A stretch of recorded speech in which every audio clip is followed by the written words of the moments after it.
Hello everyone, आप सभी को जय मसीह की प्रेज द लॉर्ड। आज मैं आप लोगों को कुछ वचन बताने जा रही हूँ। पहला वचन कुछ इस प्रकार है। नीति वचन 16 अध्याय का 3 वचन, अपने कामों को यहोवा पर डाल दे, इससे तेरी कल्पनाएं सिद्ध होगी। इस वचन में हम देख सकते हैं आपका जो भी काम है परमेश्वर के हाथ में सौंप दीजिए, परमेश्वर आपके काम को सफल कर देगा। तो आइए दूसरे वचन की ओर बढ़ते हैं।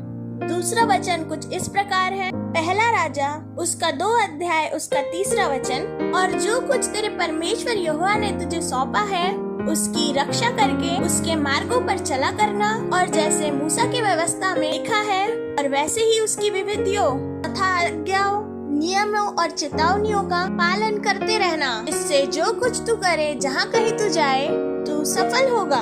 इस वचन में हम देखते हैं इस प्रकार कहा गया है, जब हम परमेश्वर के मार्गों पर चलते हैं, परमेश्वर के वचन के अनुसार चलते हैं, तो हमारा हर एक कार्य सफल होगा। आइए हम इसी के साथ तीसरे वचन की ओर बढ़ते हैं, जो कि लूका 16 अध्याय 10 से लेके 11 तक हम पढ़ सकते हैं। जो थोड़े से थोड़े में सच्चा है वह बहुत में भी सच्चा है, और जो थोड़े से थोड़े में अधर्मी है वह बहुत में भी अधर्मी है। इसलिए जब तुम अधर्म के धर्म में सच्चे ना ठहरे, तो सच्चा धन तुम्हें कौन सौंपेगा।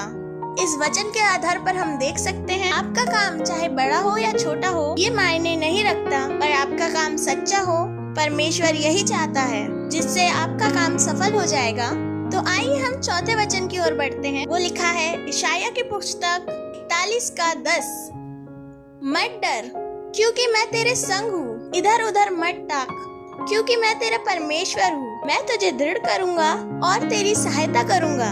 अपने धर्म में अपने दाहिने हाथ से मैं तुझे संभाले रहूँगा। इस वचन के आधार पर हम देख सकते हैं हमारा जो विश्वास होना चाहिए और किसी पर भी नहीं, सिर्फ परमेश्वर पर होना चाहिए। अपने विश्वास पे हमें कभी डगमगाना नहीं चाहिए। अगर हमारा पूरा विश्वास प्रभु पर रहता है, परमेश्वर हमारा हर काम सफल करेगा।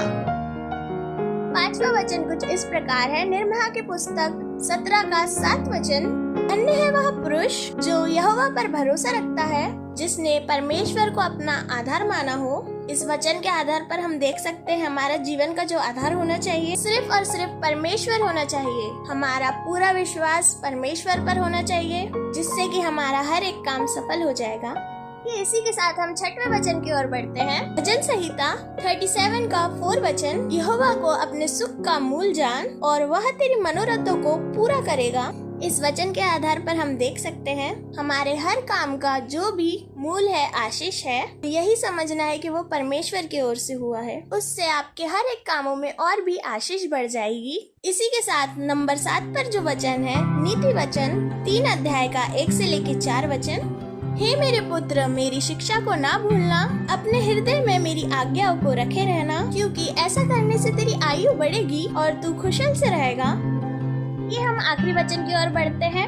8वां वचन फिलिपियों 4 का 17 वचन, यह नहीं कि मैं दान चाहता हूँ, परंतु मैं ऐसा फल चाहता हूँ जो तुम्हारे लाभ के लिए बढ़ता जाए।